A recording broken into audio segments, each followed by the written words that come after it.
with a store layout reminiscent of the Maze Runner. It's cheap food, ball pits, bright spaces, and sly psychology to get shoppers to fill their carts. It's easy to think of IKEA as nothing more than a Swedish meatball pusher or a great weekend hideaway, if you can avoid the security. But as experienced retailers know, IKEA's mad layout not only encourages people passing through to buy stuff, it takes impulse shopping to the next level. In this quick video, we're going to break down how IKEA plays with store layout to trick shoppers into increasing their cart value.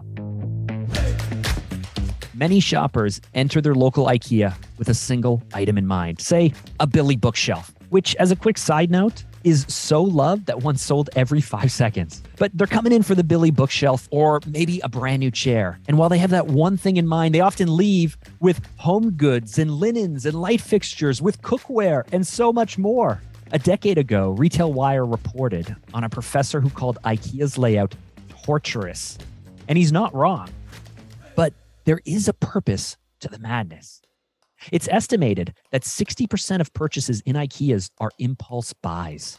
And IKEA's own team has admitted that only 20% of purchases are based on logic or need. Of course, IKEA has long been known for its unorthodox approach to business. Case in point, flat pack, anyone?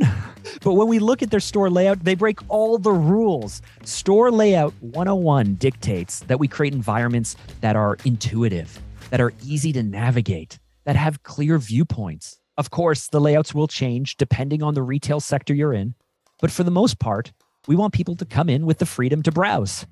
But IKEA simply forces shoppers to make their way through this predetermined, never-ending, meandering one-way path. And with an average store size of 300,000 square feet, IKEA forces shoppers to walk the almost entire footprint, and for good reason.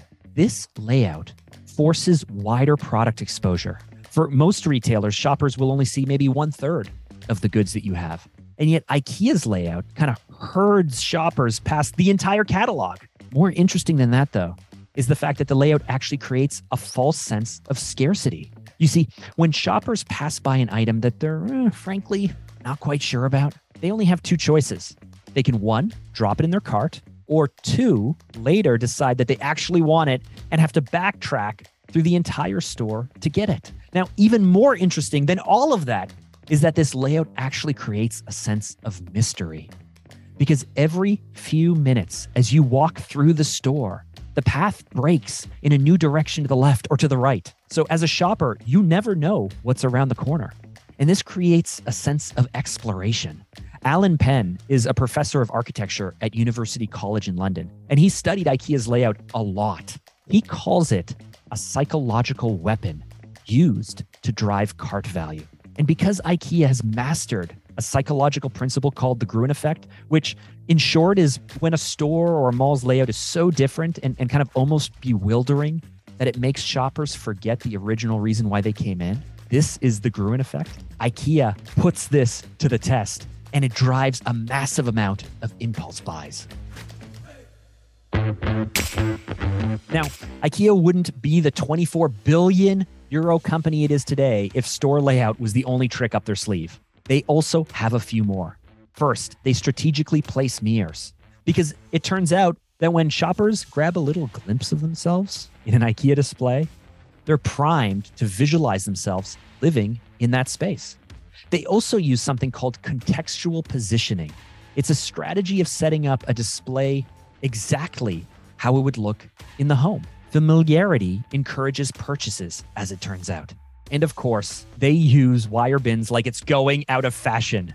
IKEA drops overstuffed wire bins with low-cost products along the route to reinforce the idea that their goods are a good deal. Now, the most bizarre part of the store, especially for a furniture retailer, is the prepared food section, which somehow drives furniture sales. IKEA's founder is said to have built food courts in his stores back in the 1950s because, quote, it's difficult to do business with someone on an empty stomach.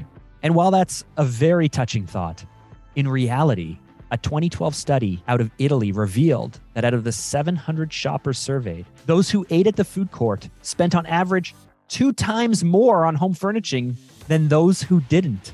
How could that be?